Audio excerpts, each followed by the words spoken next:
Stuck stinks. And sometimes you don't even know that you're stuck. It's when you really know that you're stuck that you have just hit rock bottom. My name is Felicia Searcy, your Dream Life Activator. In this live, I want to help you understand what stuck looks like, why you get stuck, and most importantly, 5 secrets to keep your momentum going so you don't hit stuck or you get unstuck so you can experience the breakout success you are designed to experience and make. And if this is resonating with you, put some thumbs up in the comment section. And I'd love to see and hear where you're coming in from, whether you're watching this live or the replay. All right. So I was talking with someone yesterday, and she was sharing how stuck she felt, and that she just didn't feel motivated to do anything, and her work was reflecting accordingly. And then I have my group coaching that I do that I did last night with my clients. And a couple of them were bringing questions about how do I get myself to do the thing that I want to do at those moments when I just want to crawl into bed and pull the covers over my head and hope that the world goes away. So I know that this is a common issue. It's one that I have experienced off and on throughout the years. The part of me just feels, like I'm just coming up to a brick wall. So I want to share with you what I shared with them to help you keep your momentum going so you can experience the breakout results that you're designed for, that you are meant to experience. And so you can be the instrument of transformation that you are created to be. So, first of all, let's make sure that you understand what stuck looks like. Now, I know that may feel like a bit of a no brainer, and it's not always obvious. Now, first of all, the first level is definitely obvious that you're frustrated, you're not making the progress that you want to make, that you're feeling disappointed, and you hear yourself saying, "Oh my gosh, I'm just stuck. I'm just stuck." That's the obvious level of stuck. Now, there are other more subtle levels of stuck. It's when you find yourself procrastinating or going and doing other things before doing the thing that you know that you need to do. Or you find yourself saying, you know what, it's really just not that important. That I don't need all that. That I should just be happy with what I have. Or that you find yourself making excuses for why things aren't moving as quickly as you want them to. It's like, maybe it's just not in the cards for me, or, it's the economy, or, it's what's going on in the world, or that there's always a reason why something's not moving as quickly or as expansively as you'd like it. All of those are indicators that you're probably sitting in that stuck position. Another phenomenon that people often talk about and have shared with me is that when it feels like that they get a momentum going and something happens and boom, it stops. It causes them to stop their momentum. And and they can't figure out why, that there's a part of them that just wants to crawl into bed and pull the covers over their head. Well, here's the thing. You crawl into bed and pull your covers over your head. You've had a day with the covers pulled over your head. So those are the indicators that you are stuck. Now, here's why people get stuck. What I have watched and observed and worked with over the years of the thousands of people I've had the honor of helping them build out a life that they absolutely love as they're making the difference that they know they are meant to make. The number one thing that gets people stuck is when they water down their dream. They have a watered down desire. They start getting disappointed. They wonder if what they're thinking is just too big, it's unrealistic. Can they really do it? And they rein it in. They rein themselves in, and they start chipping away at the thing that brings them most alive until they've got it into a manageable bite-sized piece. But the problem with that is that they don't have the flame of desire behind it. If you go back to what I've shared with you on a number of occasions, your dream is the vehicle by which life wakes you up to more of who you are created to be. It is the vehicle by which life causes you to step more into your magnificence, into your brilliance. With that said, it means that you have to become somebody that you're not right now. Who you are is amazing, but you're not a fit for your dream, which means as you receive the dream that life is seeking to express through you and by means of you, it is going to ask you to do things that you don't necessarily know how to do, that are uncomfortable, that are awkward, that are you're uncertain and you're unsure about. And here's the thing, we as a species do not seek out discomfort. In fact, most people will run from discomfort. And if you don't have a burning desire for your dream, you will not do the necessary uncomfortable things.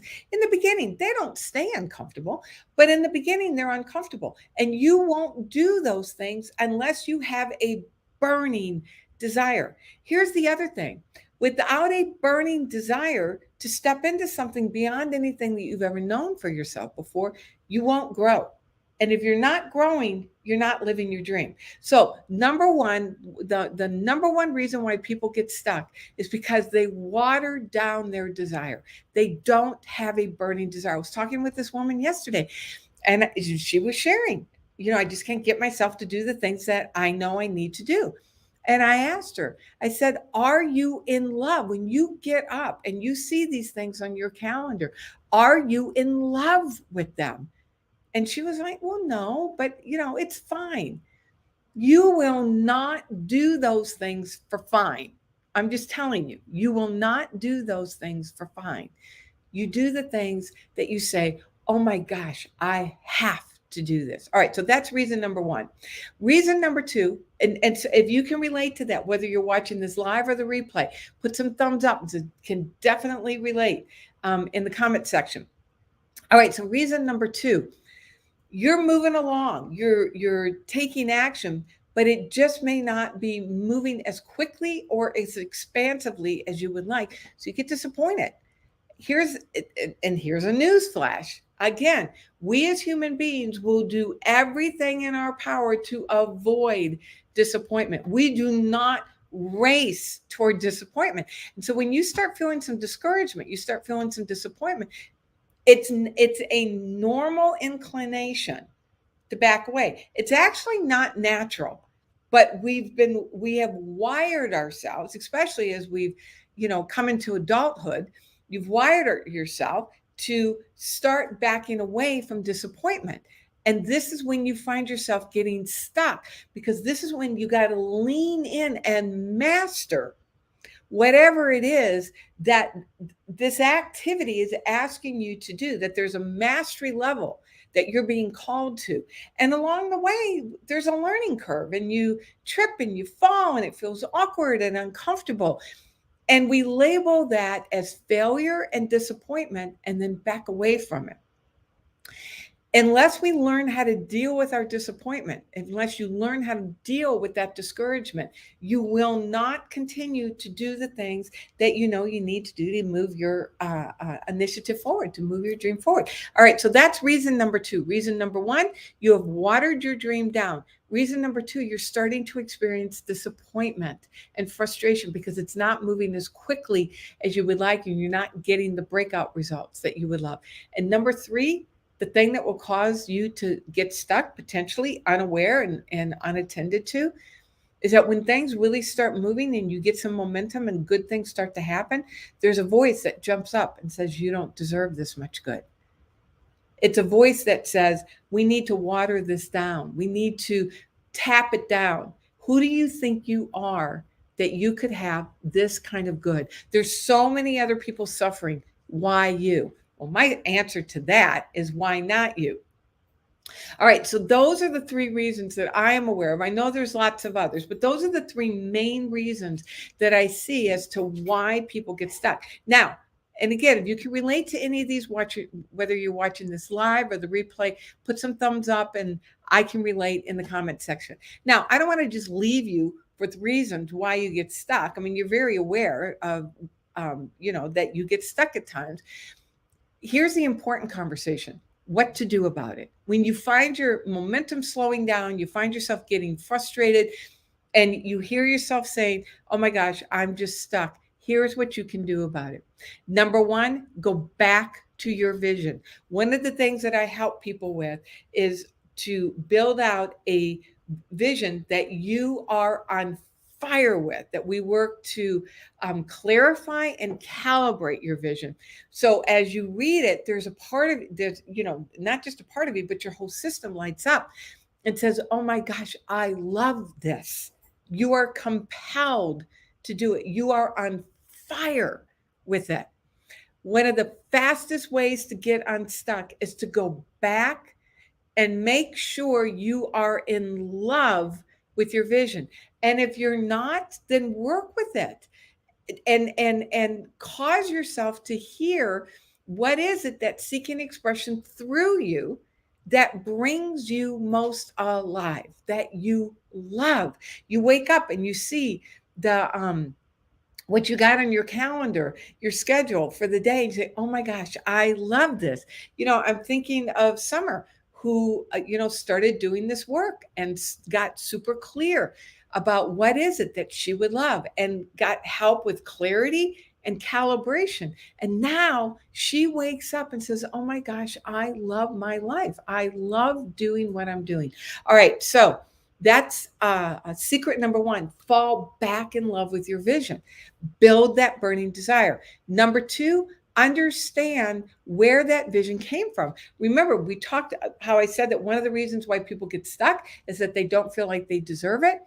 If you go back to the origin, the genesis of your vision, and keep reminding yourself that this is not your dream, this is life seeking expression through you.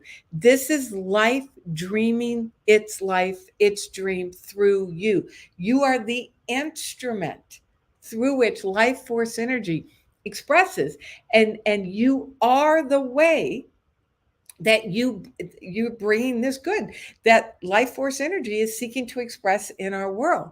And also remember that the whole purpose of your desire, the whole purpose of this dream, is to wake you up into more of who you are created to be. The getting is great. I mean, I love my results, and life has more in store for me. My clients love their results, and life has more in store for me. And there's more seeking expression. Life's not done with us, because life wants us to discover more of who we are created to be. So number one, fall back in love with your vision. Develop a burning desire. Number two, remember the origin of your vision. This is not your dream. This is life seeking expression and dreaming through you. Number three, start stacking, start noticing how things are going well. We have this habit. The vast majority of the human race has a habit around paying attention to things that aren't working. It's like you're wired to stack all the evidence as to why it's not going to work and why you should just abandon ship. It requires spiritual maturity and a rigorous discipline to notice when things are working, when things are moving in your favor. You have to literally cause yourself to shift away from the evidence that says this isn't working and start stacking the evidence that it is working. Somebody calls you back, somebody expresses interest, somebody meets you halfway, whatever it is. The evidence that it's working, this is truly your dream and life force energy seeking expression through you, it's working. And it's up to you to start stacking the evidence that it's working. Our dream represents an oak tree. Like, it's the big oak tree. You want the big shaded oak tree. I lived in Louisiana for 15 years. And in our front yard, in the house I grew up in, we had a live oak tree, this massive live oak that, we parked all the cars underneath it in order to be in the shade. And we would go, sit and be in the shade under this live oak tree. That live oak tree didn't start out that way. That live oak tree started out as an acorn, and then it had to get planted, and it had to grow, and it had to be cultivated and nurtured and fostered in the right way in order for it to grow. Now imagine somewhere along the line, somebody saw that acorn growing and looked at that acorn and said, I don't want a sprout. A sprout was coming up and said, I don't want a sprout. I want an oak tree, and stomped on the sprout. You never get the oak tree. Now, that sounds obvious, But this is what people do with their dreams. Notice if you're getting little sprouts and you're looking at the sprouts and say, oh my gosh, that's not enough. I want more. And you stomp the sprout. That's where you're going to get stuck. And the way to get unstuck is to celebrate that sprout and see it as evidence that things are moving in your favor. So, number one, build a burning desire. Number two, what was number two? Number two, remember the origin of your dream. Thank you for hanging in there with me. Remember that this is not your dream. Number three, stack the evidence that, in fact, it is working. Number four, you want to immerse yourself in the cause of your results. You want to immerse yourself in study of spiritual principle. It's one of the things that I offer here every time I come live. I bring you back to how our results are created to help you understand that there are immutable laws that govern our results. So listen to my lives, go on my YouTube channel, go on my website, read my blogs. I'm constantly bringing you back to spiritual principle. I'm constantly bringing you back to those immutable laws that govern our results, that there is a system for transformation. And the more we understand it, the more you are able to effectively apply it intentionally. You're always applying it, but now you want to effectively apply it intentionally. All right. And then finally, number five, get a partner in believing. Have somebody who looks at you and looks you in the eye and says, the very fact that you can dream it up is evidence that you can do this. Understand that you don't have to do this alone. Feel me right now, being your partner in believing and looking you in the eye and saying, you've got the dream. Of course, there is that power in you that is bigger than any doubt, bigger than any hesitation, bigger than any fact or condition in your life right now. And that as you learn how to tap into that, boy, howdy, you are unstoppable. All right. So 5 ways to keep your momentum going. Build your burning desire. Go back and fall back in love with your dream. Remember the origin of your dream, that your dream is the way that life force energy is seeking expression through you. It's not your dream. It's life force energy expressing through you. Stack the evidence to show how things are moving forward. That's number 3. Number 4, immerse yourself in study. Dedicate yourself to understanding these immutable laws that govern our results. And number 5, let somebody be your partner in believing. Borrow somebody else's belief, and right now, borrow my belief. All right, so if you want to have a deeper conversation around this, I've got some time. It's unusual that I have time this week and a little bit of time next week. Put "Let's Talk" in the comments section, and myself or a team member will get back to you, and let's get you on my calendar, and let me help you get clarity and calibration around your vision and ground you in what's true and real about who you are and the power moving through you, so we can get you going, living the life that you are meant to live, creating the breakout results that you know you are capable of, so you can make the difference that you are designed to make. My name is Felicia Searcy, your Dream Life Activator. It is my joy to be your partner in believing. Mwah. God bless.